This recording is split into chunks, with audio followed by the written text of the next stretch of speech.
वक्रतुंड महाकाय सूर्यकोटि समप्रभा निर्विघ्नं कुरु मे देव सर्वकार्येषु सर्वदा। ओम गंगणपतये नमः। स्वागत है आपका हमारे चैनल पर। आज के इस वीडियो में हम आपको सुनाएंगे बुधवार व्रत की कथा। इसके साथ ही आप सुनेंगे गणेश जी के प्रथम पूज्य होने की कथा। गणेश जी की प्रथम पूजा की जाती है। सबसे पहले गणेश जी का आवाहन किया जाता है, चाहे वो किसी भी देवता की पूजा हमें करनी हो। ब्रह्मा, विष्णु, महेश, दुर्गा सभी के पहले गणेश जी का आवाहन अनिवार्य रूप से किया जाता है।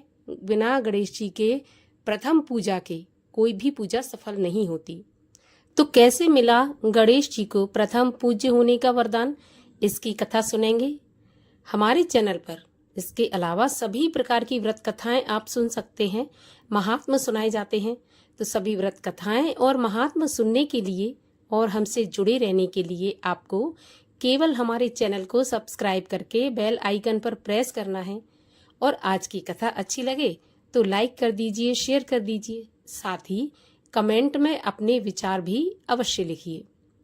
तो चलिए अब सुनते हैं गणेश जी के प्रथम पूज्य होने की कथा।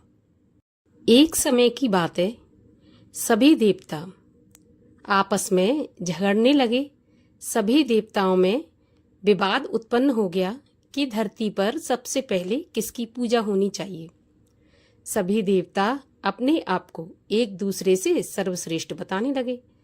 इसको देखते हुए नारद जी ने सभी को भगवान शंकर के पास जाकर उनसे इस समस्या का हल पूछने को कहा।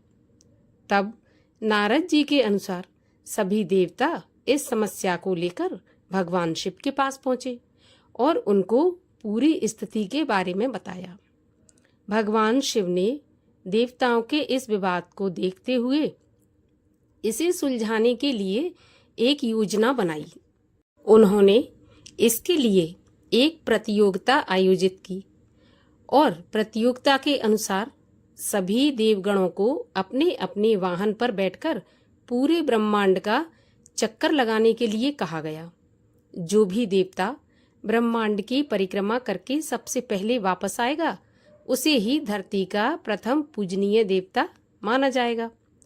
भगवान शिव की बात सुनकर सभी देवता अपने अपने वाहन लेकर ब्रह्मांड की परिक्रमा के लिए निकल गए। इस प्रतियोगिता में गणेश जी भी शामिल हुए थे और उनकी सवारी था चूहा।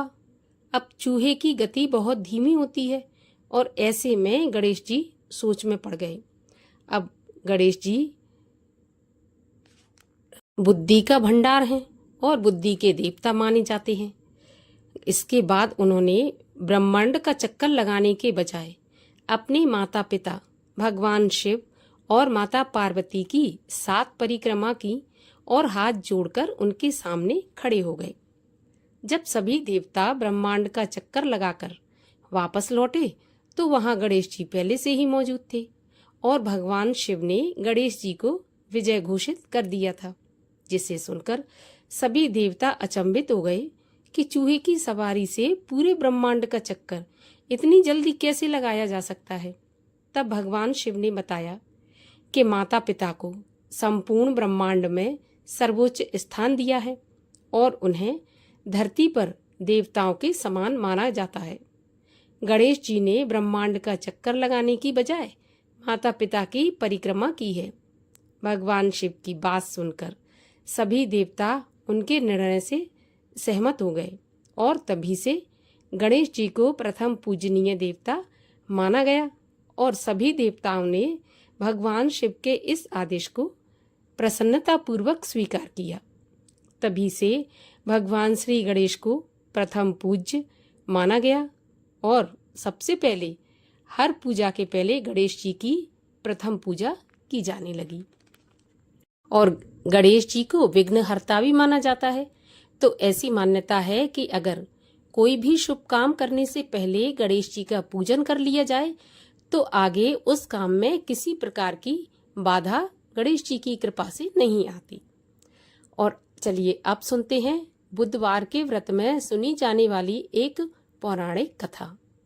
बुधवार का व्रत ग्रह शांति एवं सर्व सुखों की प्राप्ति के लिए किया जाने वाला उत्तम व्रत है।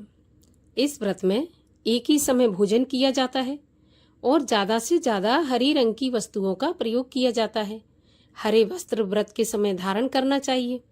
इसके बाद बुधवार की कथा सुनकर आरती के बाद प्रसाद लेकर ही जाना चाहिए, बीच में नहीं उठना चाहिए। और इस दिन उत्तर दिशा की यात्रा नहीं करना चाहिए। और अगर उत्तर दिशा की यात्रा करना आवश्यक ही है तो इस कथा को सुनकर ही यात्रा आरंभ करें। कथा के अनुसार एक समय एक व्यक्ति अपनी पत्नी को विदा करवाने के लिए अपनी ससुराल पहुंच गया और वहां पर कुछ दिन रहने के बाद उसने अपने सास ससुर से कहा कि अब मैं अपनी पत्नी को ले जाना चाहता हूं। परंतु उसके सास ससुर ने कहा कि आज तो बुधवार का दिन है और बुधवार के दिन कहीं पर गमन नहीं किया जाता। परंतु वह व्यक्ति बहुत जिद्दी था, कहाँ मानने वाला था। हठधर्मी करके बुधवार के दिन ही वह पत्नी को विदा करा के अपने नगर को चल पड़ा। रास्ते में उसकी पत्नी को प्यास लगी तो उसने अपने पति से कहा, मुझे बहुत जोर से प्यास लग रही है। उसका पति लोटा लेकर रथ से उतरकर जल लेने चला गया। जैसे ही वह व्यक्ति पानी लेकर अपनी पत्नी के पास आया तो वह देखकर आश्चर्यचकित हो गया। ठीक उसी की सूरत जैसा, वैसी ही वेशभूषा वाला एक व्यक्ति उसकी पत्नी के पास रथ में बैठा हुआ है। उसने क्रोध से कहा कि तू कौन है जो मेरी पत्नी के पास बैठा है। तब वह दूसरा व्यक्ति बोला कि यह तेरी कहाँ, मेरी पत्नी है। मैं अभी अभी ससुराल से विदा कराकर इसको ला रहा हूँ। वे दोनों व्यक्ति आपस में इसी बात पर झगड़ने लगे। तभी राज्य के सिपाही वहां आए और लोटे वाले व्यक्ति को पकड़ने लगे। स्त्री से पूछा कि तुम्हारा असली पति कौन है। तो वह बेचारी शांत रही, क्योंकि वह भी नहीं समझ पा रही थी कि असली पति कौन सा है, क्योंकि दोनों एक जैसे ही लग रहे थे। वह किसे अपना पति कहती। वह व्यक्ति ईश्वर से प्रार्थना करते हुए बोला, हे ईश्वर, यह आपकी कैसी लीला है। यहाँ पर जो सच्चा है वो झूठा बन रहा है। तभी एक आकाशवाणी हुई कि मूर्ख, आज बुधवार के दिन तुझे नहीं आना चाहिए था। तूने किसी की भी बात नहीं मानी। ये सब लीला बुद्धदेव भगवान की है। उस व्यक्ति ने बुद्धदेव से प्रार्थना की और अपनी गलती के लिए क्षमा मांगी। तब बुद्धदेव अंतर्ध्यान हो गए और वह अपनी पत्नी को लेकर घर आया तथा बुधवार का व्रत वे दोनों पति पत्नी नियम पूर्वक करने लगे।